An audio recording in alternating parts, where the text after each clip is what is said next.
Bienvenue à tous dans un épisode qui va nous plonger, littéralement, dans les profondeurs de l'industrie italienne. Je suis Jason et aujourd'hui nous démarrons un voyage pour cartographier une frontière cruciale. Une limite entre un passé, disons, agité et un futur enfin bien réglementé. Et pour naviguer ces eaux, nous avons la chance d'être en collaboration avec le CDFOP, la référence pour la formation réglementée en Italie. Avec moi Maggie, une experte qui va nous éclairer. Un passé agité, Jason, ça sonne un peu comme ces photos de famille gênantes d'adolescence rebelle qu'on préférait oublier. Parle-nous de ce Far West sous-marin. Que se passait-il avant ce fameux 26 janvier 2026 ? Excellente analogie, Maggie. Pendant près de 50 ans, la plongée industrielle en Italie a nagé dans des eaux troubles. Disons-le moins. On se basait sur des décrets ministériels datant de 1979, conçus exclusivement pour le cadre portuaire. Et en dehors des ports, un vide législatif abyssal.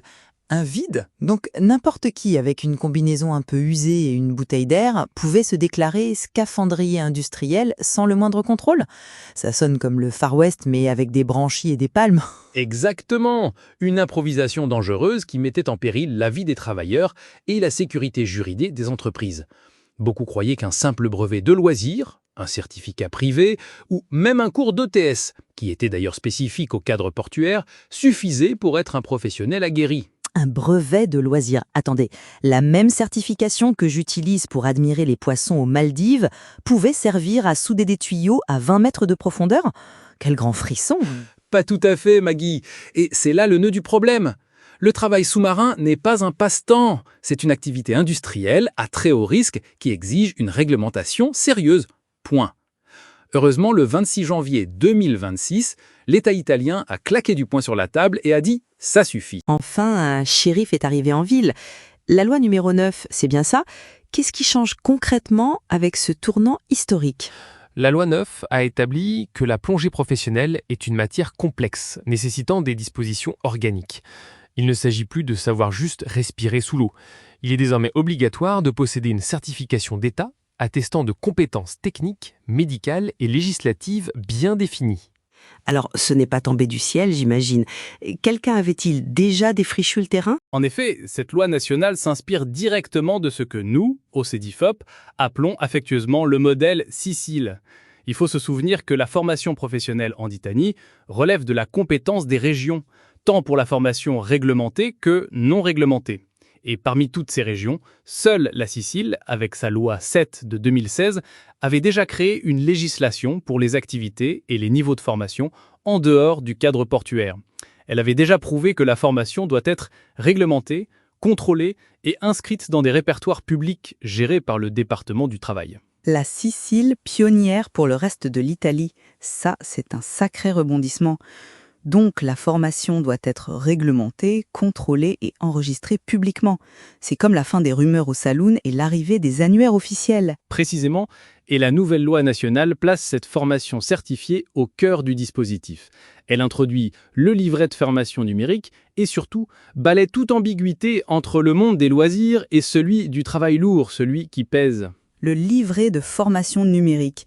Ça sonne beaucoup moins Far West et beaucoup plus futur. Et j'imagine que ça s'articule aussi avec d'autres lois. Ce n'est pas une île législative isolée. Absolument. Ça s'entremêle avec le texte unique sur la sécurité, le décret législatif 81 de 2008. Être scaphandrier professionnel aujourd'hui, ça veut dire connaître la loi, respecter les protocoles et exiger une formation qui a la valeur juridique d'un acte public. C'est là que les parcours de formation réglementés prennent une importance vitale. Alors, le responsable en cas d'accident change aussi ? Avant, c'était l'employeur, n'est-ce pas ? Jusqu'à aujourd'hui, la responsabilité en cas d'accident en dehors du cadre portuaire retombait sur l'employeur. Désormais, la loi de l'État établit les critères de sécurité et les qualifications nécessaires. Le Far West est bel et bien terminé, Maggie. La nouvelle ère de la plongée industrielle exige une conscience et des qualifications adaptées à la profondeur. Cela aligne enfin l'Italie avec tous les autres pays du monde où c'est déjà la norme. Enfin, l'Italie a rallié le peloton mondial. Adieu au vide législatif, bonjour à la sécurité certifiée. C'est comme passer de la diligence poussiéreuse au train à grande vitesse, ça change. Et dans le prochain épisode, nous irons encore plus loin au cœur technique de la question. Nous verrons pourquoi un simple brevet n'est pas une qualification et pourquoi suivre un parcours de formation réglementé, comme celui prévu par le modèle Sicile, fait toute la différence du monde pour votre carrière et votre sécurité. La loi de la région sicilienne établit les modalités de réalisation des parcours de formation basés sur des normes internationales et elle est ouverte à tous ceux qui les réalisent, que ce soit en Sicile ou ailleurs. Une fois les niveaux inshore et offshore atteints, les normes IDSA sont suivies comme le prévoit la voie. Ce sera un voyage fascinant, Jason. La transparence est notre premier équipement de sécurité et j'ai hâte de mieux comprendre les rouages de cette nouvelle ère. Merci de nous avoir écoutés. Si la fin du Far West sous-marin vous a intrigué, parlez de cet épisode à quelqu'un qui pourrait apprécier la clarté dans ce secteur.